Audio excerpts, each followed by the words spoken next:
The latest numbers that are coming out at the moment are suggesting that it's up to 20% of children entering school without adequate language to support them in making friendships and achieving in the classroom. Some of them wouldn't speak at all, and the way to deal with a difficult situation would be for them to opt out. So they're not going to build friendships. They're not going to contribute to lessons, so they could underachieve in learning. And the longer term impacts are for access to work and well-being, mental health.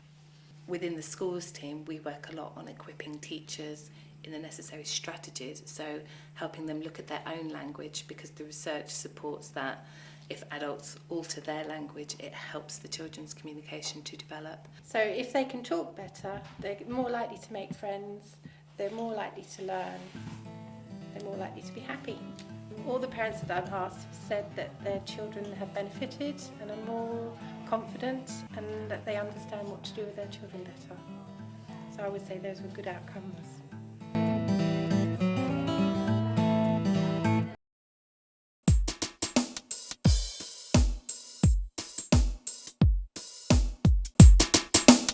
So I think this is just a very good example of actually the whole teamwork approach in the vascular unit. But this particular team is absolutely core because it involves a screening program. I've located your aorta now. We cover a population of 1.6 million people, and we screen men in their 65th year for aortic aneurysms. We work with all the GP surgeries throughout Kent. We work with the primary care trusts, the strategic health authorities, the UK Screening Committee and the National Screening Programme, as well as Medway Foundation Trust and East Kent Hospitals. I think it was the best day of my life coming to see you. I thought I was healthy. I didn't feel any problems. I didn't have any chest infections or, any problems chest-wise. So it was a complete shock. But once it was found, I wanted it sorted out, obviously, because on a scale of 1 to 11, if I was 10.3, I hadn't got much further to go before I wasn't here. We've so far found 62 small aneurysms and 6 large aneurysms. If we hadn't have found those 6 large aneurysms in those individuals, they could have possibly proved fatal for them.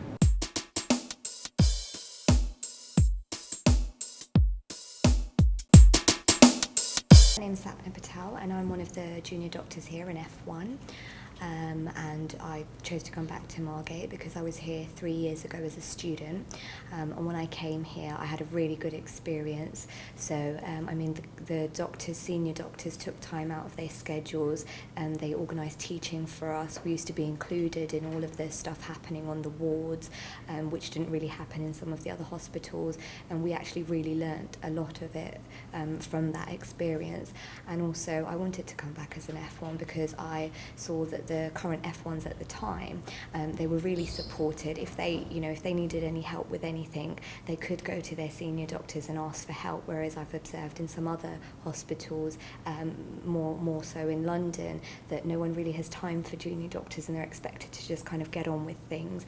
And obviously that's quite a scary prospect for someone just having finished university and starting work as a doctor. It's a big leap. So I felt quite safe coming back here, thinking that I'll have enough support, which I have had, and also we get regular teaching. The consultants take time to teach us as well, so it's been quite a good experience, and I feel that it will make me a better doctor for being here.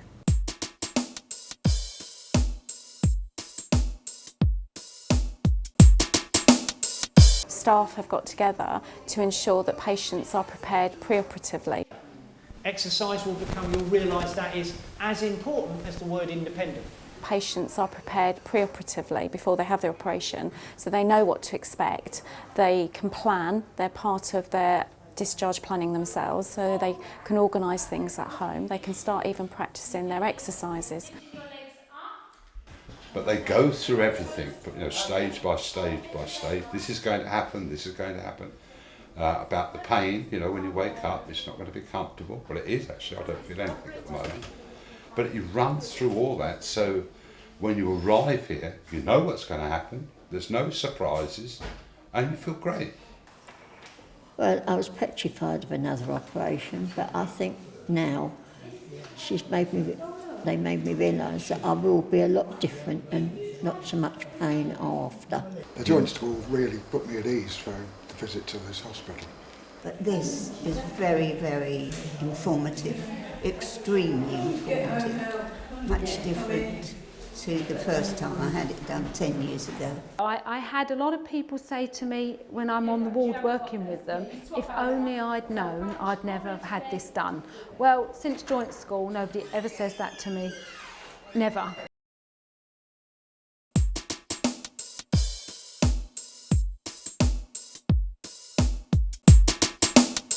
Project Search was basically a new group done to help kids with learning disabilities to then apply for jobs and help them to get more experience in the line of work. We can help them by giving them real opportunities to learn skills and work in a real workplace so that when they finish their internship they can go on to the open job market and get a job. For Project Search, I didn't really think I had much chance of getting a permanent job. It's my first permanent job. Working as a porter, like taking patients around and transferring them to other wards, and then done some discharging as well.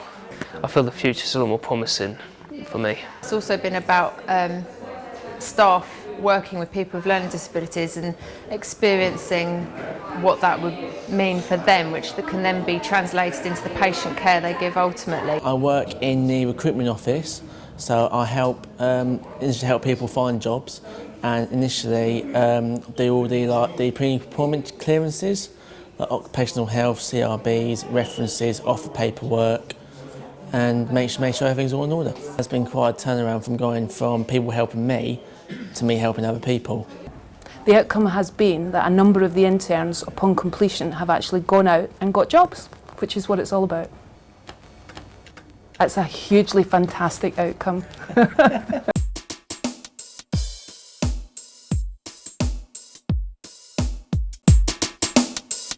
If a patient develops a pressure ulcer, it can have devastating consequences and result in infection, pain for the patient, increased length of stay, increased costs treating the patient, and ultimately it can be fatal.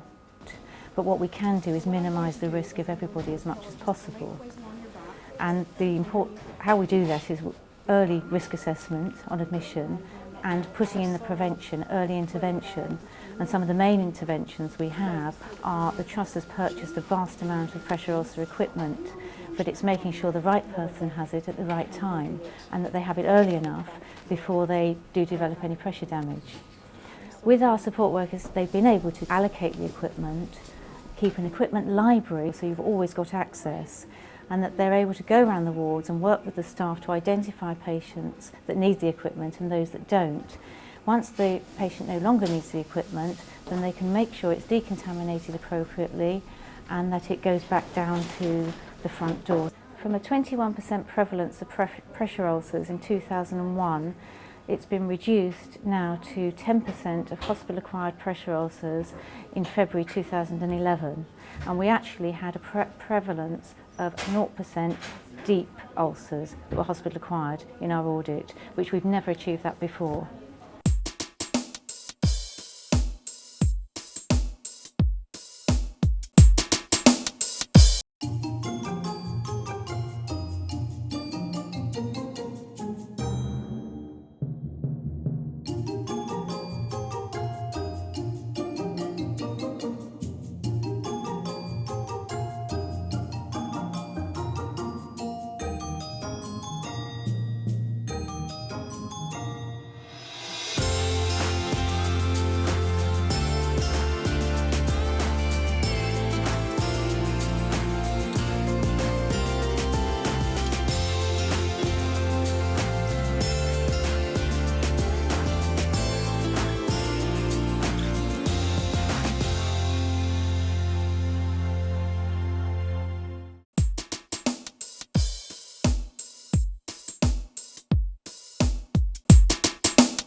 Her team are extremely receptive of her, they respect her, she works on the shop floor constantly and they appreciate that she's part of their team day in and day out.